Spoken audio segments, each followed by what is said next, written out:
Gervais, Ricky Gervais, Merchant, and Carl Pilkington have been meeting regularly for a series of pointless conversations. This is one of them. Testing. Is that all right? Hello and welcome to the Ricky Gervais Show with me, Ricky Gervais, Stephen Merchant. Hello. And the little round-headed buffoon that is Carl Pilkington. All right.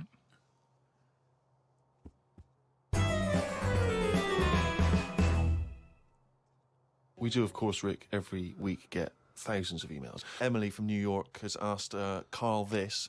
Carl, if you were on a sinking ship or you were in a burning building and you were with myself and Ricky, but you could only save one of us, I don't know why that's the case, but you can only save one of us, who would you save? Would it be Ricky or would it be me? I think it's a two-man dinghy. Right, okay. Possibly. And we're trapped, and he knows that if he stays there to get both our legs out from under this thing... the girder. Yeah, he dies. So he's got room, he's got time to save one. It's obviously me. It's hard to say, isn't it, at this point? What, because Steve's in the room, you mean? Well, no, just because we don't know what the situation is. Okay, well, let's say we're on a sinking ship, all right? So you're going to have to rescue one of us, drag us into the dinghy. It's going under. You know, in 30 seconds... Okay, this ship's going to go under and drag you down and you're going to die, right? And our legs are trapped and you've got enough time to untangle one set of legs. Whose legs do you untangle? Now, just because my legs are long does not necessarily mean it's more complicated. No, it's exactly the same amount of time. Just have to make a choice. A terrible choice that Steve would not, hate you for. Well, no, listen. He won't be around for long. He's going to drown in 30 seconds. Well, forget him. Bear in mind this, Carl. You are going to be stuck in a dinghy with Ricky Gervais, and who knows how long that's going to take. Think of all the head squeezing that's going to be going on, the comments, the wind-up. And do you honestly think that he's going to, if there's any provisions, that he's going to split them evenly with you? I mean, he's going to have drunk all the water, and there's only going to be about half an hour in. The food's going to be gone. Look at his gut. Look how much, of the food he's going to have to eat, the baked beans that you've got on board. Whereas me, you know how generous I am. I'm always sort of helping you out. Oh, there we go, Carl. I think he's put the nail in his own coffin there. You know how generous I am, Carl. Let's talk about that, Carl. Come on, think about that one. Yeah, I mean, have you forgot about that, Steve? What? The time when we went for a coffee and we had to have a bit of a heated debate about the 50p change. Yeah, you owed me 50p, and you decided you didn't want to give it to me because it was only 50p. And my point was, it's not a question of 50p, it's the fact that it's not your decision to decide not to give it to me. If I want to be generous, that's my decision. But you can't go, oh, it's only 50p, Steve. It's my decision who But you just given him a free keg of beer. Yeah. No, but that did not come to you, and you didn't pay for the free keg of beer. It was a promotional thing that was sent to you. It's the same thing as the way I gave Suzanne my leaving present from my last job. A lot of people may not be aware of this if they haven't heard us talking about it before. Yes, but you had a gift from your work as you were leaving after however many years of service, which you then gave straight to your girlfriend without telling her that it had been received from people at work. Doesn't matter. She wanted a camera. It's the same thing as you. You wanted that lager that I got for free. It hasn't cost you anything. It doesn't matter where I got it from. So you now decide, because you've given me a free lager, that you can now say, oh, actually, I'm not, in the future, I'll just take your money, Steve, on a whim. Well, listen, stop arguing like this. You're rocking the dinghy. Carl, have some of my cheese. Imagine if he would ever say that. Can you imagine him ever offering you any of his cheese? Are you going to save Carl, mate? I don't want to say. Well, think about it and... I might do a sort of a for and against or something, and then sort of, so the conclusion is... Okay, all right. Well, I've been waiting for this for a week. It's a regular feature now. When we read from Carl's diary. Carl decided to keep a diary. He's gone through with it. I can see it there. It's massive. It's a huge desk diary that he has to carry around with him. And the pages are getting full up. You're really keeping to this. Yeah. Right, this is extracts from Carl's diary. Did podcast and went for an Italian with Ricky and Steve. Italian place is good. We've been there a few times. I always have the same thing, spaghetti. Can't remember what everyone else had. Last time we went there, Steve had little octopuses with pasta. You could see that they were octopuses. They hadn't been cut up or anything. My rule is that I only eat stuff that looks nice when it's alive. A cow, a chicken, some fish.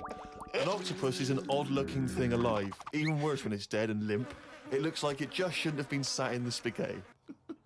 Yeah, I agree with that. Ricky drew another picture of my head. We've given a few of them away as prizes, but he draws so many of them that they won't be worth as much anymore. Everyone will eventually have one. Like those pictures of a boy crying that caused houses to burn down in the 1980s. What does that mean? What are you talking about? It's just some kid. My auntie Nora had one, and it was just like a kid with like a blue jumper on, and it's like a painting, not a photo. Yeah, exactly, yeah. And he's just crying. Like a chocolate box, really awful, sort of sugary. And what happened is they found out that a load of houses were being set on fire or burst into flames, whatever. And the weird thing was, Oh, it's bollocks. every house that burnt down had that photo. Yeah, because every house had that picture in the fucking 70s and 80s. Idiot. It's like, we're linking it to sinks. Every house that's ever burnt down had a sink. You're talking shit again. Carry on. Wednesday. Saw a homeless bloke. I'm surprised that no companies have thought about sponsoring the homeless. Something like a clothing company. Give them some clothes that have an advert on the back. Everyone's a winner. Good idea. Not bad, is it? Got on the tube to Camden. Read in a free newspaper that hedgehogs could be gone by 2025. I think I've seen more dead hedgehogs than alive ones anyway, so I don't think I'll miss them. Went round to Ricky's house and had a game of pool. It should have been nice and relaxing, but Jane gave me some cake, and Ricky said I can't play pool if my hands are all sticky from cake. It was the sugar. And it wasn't that either. After he'd finished it, they weren't just sticky. He was licking his fingers, sucking his fingers off, and then was going to pick up pool cues and touch things. And I was thinking, go and wash your hands after licking your hands. You're not a cat. This turned into an argument when I said I didn't want to wash my hands. Why didn't he? He goes for a piss all the time without washing his hands and then squeezes my head. I know I prefer to have lemon cake crumbs on my head than knob juice. Was going to do a crossword, but I'm tired and have learnt enough today. What have you learned? Well, the stuff about hedgehogs and that. Oh, God. Was on my way to my mates and I got on a train. Got close to a station but realised I needed a wee. Was about to go in a cubicle when a blind man with a dog who was bumbling his way through the walkway came around. I said, "Are you after the toilet?" He said, "Yeah." I said, "It's on your right." I shouldn't have let him go first as he took ages and it would be my stop soon. The dog waited outside the cubicle. I was going to stroke it, but then I remembered someone telling me that you shouldn't. Don't know Why why that not? is. Because something to do with the owner should be the only one who sort of deals with that dog, and you shouldn't. Well, you shouldn't stroke it because you'll cover it in fucking lemon cake. No, but just because if you stroke it and that, it might like me and want to go off with me, and he'll come out and be lost and stuff. Yeah. A few people have sent this in, including Paul, the party animal Parker. For some reason, we've just assumed he's in school. I don't think there's any actual proof of that. But do you think... I reckon he left in June, and he's doing sort of bits and pieces, but he's still not a party animal. Do you think he can hold down a job? Is he just partying so hard that... He can hold down a job. He often arrives late. Sure. And the boss, who's in an overall, go, "Parker, you're late again." He goes, "Yeah," talks to the hand. Yeah. I think that he's the sort of guy that he'll just happily say, "Listen, I survive on 4 hours sleep. Yeah. Sometimes I go to work, I've not slept at all." But I think he comes in with his headphones blaring, right, on a skateboard, and the bloke goes up to him, the old bloke, right, the old fuddy-duddy bloke, goes, You stupid idiot, you can't work there." He goes, "Chill out, man," and in 2 minutes, he's got him dancing. Oh, I know what he's like. Yeah, he is just like, he just can't resist it because he's just a fun guy. Yeah. Anyway, Paul and a few other people have sent in this piece of information they've discovered from one of the more respected news networks. The headline is this: female kidney turns lumberjack onto housework. Right. Now, a Croatian lumberjack apparently has claimed that he started enjoying housework and knitting after he was given a female kidney. He claims he's going to sue his local health authority because he says he's become a laughingstock. He used to enjoy heavy drinking sessions and things. The kidney transplant saved his life, but they never warned me about the side effects. I've developed a strange passion for female jobs, like ironing, sewing, washing dishes, sorting clothes in wardrobes, and even knitting. Well, if he likes it, what's the problem? It's nonsense. It's nonsense. Hold on, though. What makes me laugh is he's become a laughingstock. So what do you do when you become a laughingstock? Tell the newspapers. Well, yeah. Tell the newspapers about it, because then that'd keep it completely under wraps. Then. But it's the sort of medical nonsense that Carl would normally come out with. Absolutely. That you take on the personality of the person who gave you their blood. Exactly. It's like those old horror stories, you get given a murderer's hand. Yeah. You go around killing. But there can be certain medical things that would change the way you think and would change you as a person. Say like how they can do face transplants now. Yeah. Right. I mean, I don't quite understand how this face transplants work, because do you get a choice of who you have? If you have something done to your face and you go, it's burnt or whatever, or something happens to you and you need a face transplant. Well, if you totally changed your appearance, then you would eventually change because of how people reacted to you. Yeah, but so if you gave yourself the head of an elephant, soon you wouldn't be yourself But because I wouldn't have it. I wouldn't have that. That's what I'm saying. If they had a catalogue and they said, here's some faces you can have, pick which one you want. Yeah. Would you be looked upon badly if you go, do you know what? I don't really like the look of any of them. Can I just wait for a better face? Or at this moment in time, have you just got to take what's on offer? Carl, there's no one looking through catalogues at faces they might be able to have. No, they do now because of the face transplant thing. But who are these people putting their face up for? They wait till someone... Yeah, I know, but at some point... Well, I tell you what, I would not have a face transplant if I haven't seen the face before I'm going to have it. You had to... I want to see what I'm having. Because I could end up with anything. You mentioned elephant's head. What do you know what I mean? Whose head are they going to use? Is it the latest thing that's died? Oh, well, this got run over before. Yeah, I'll stick this on your head. But where has this come from? Where From are his these people- mind. Where are these faces queuing up to be popped on a skull? Where do you think they have got time to put all these... Maybe this is why it won't catch on. I don't know. This is extraordinary.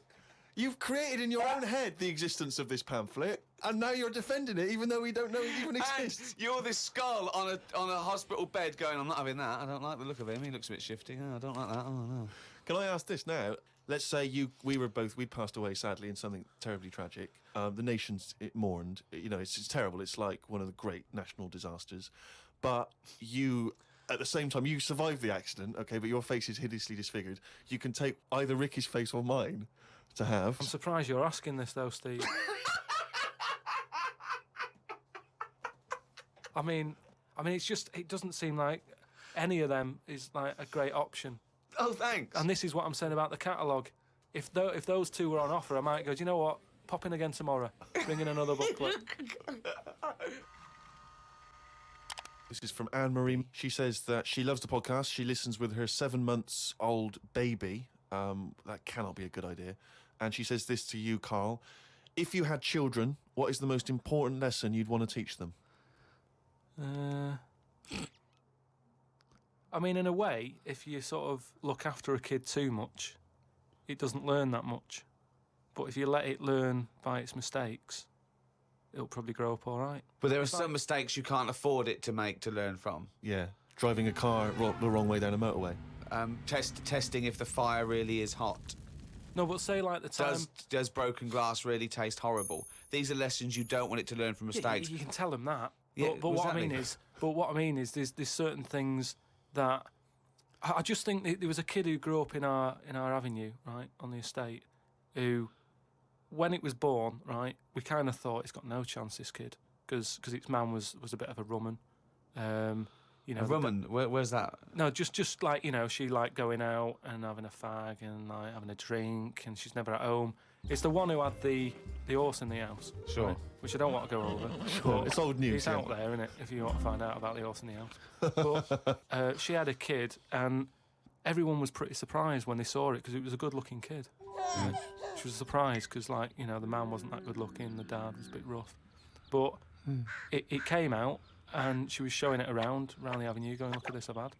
And she was chuffed with it, because it's probably like one of the newest things she's ever had, because everything else was always sort of second down and what have you. But suddenly she's got this brand new little baby, right?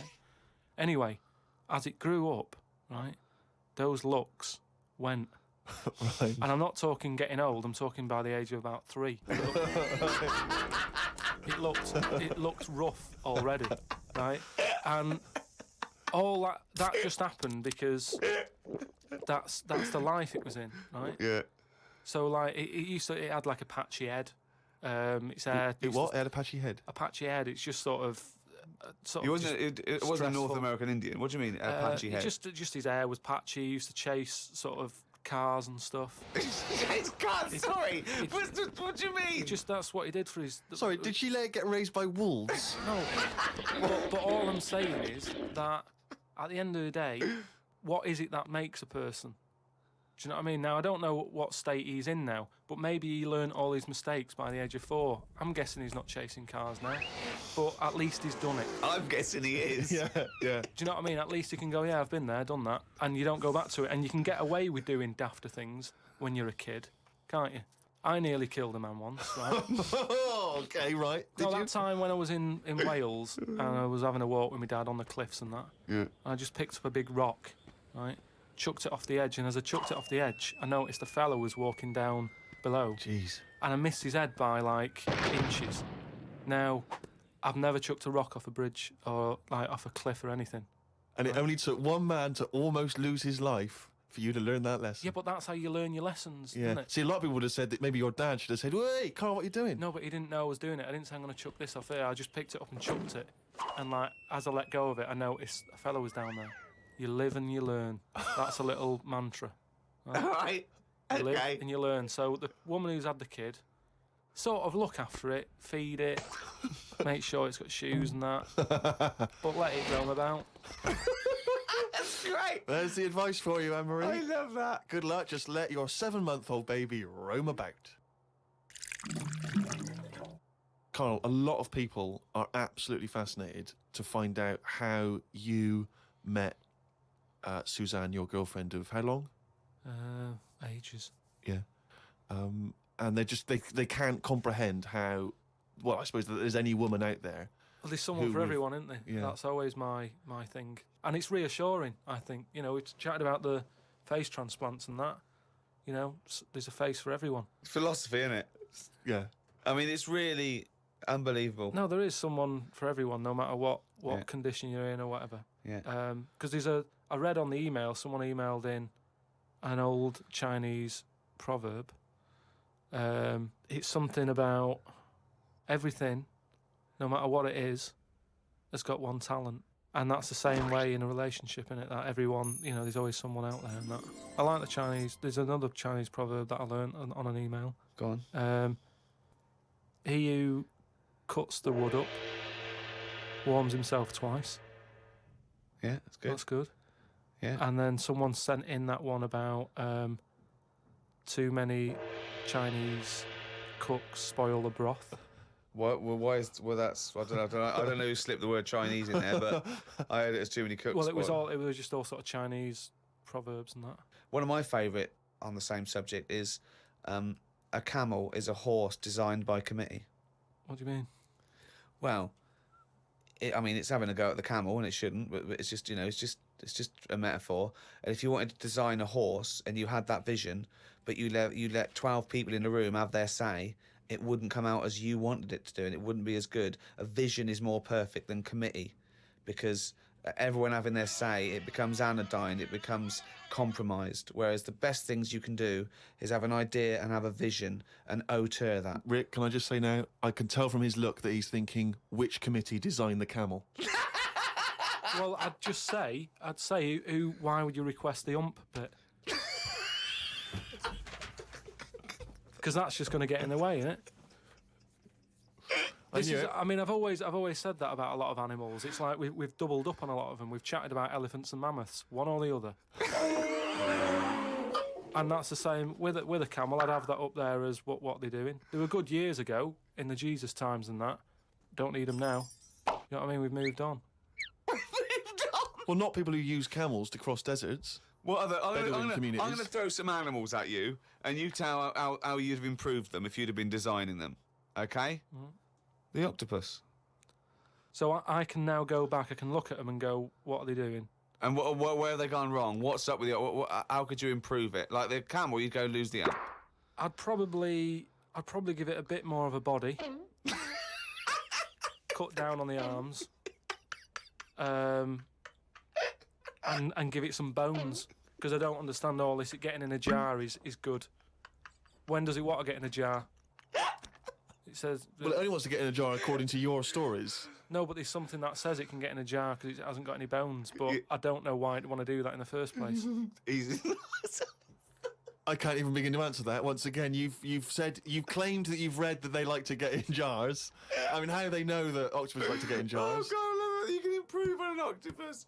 Millions and millions of years of evolution making it perfect for its surroundings. Okay, another animal for you then, Carl.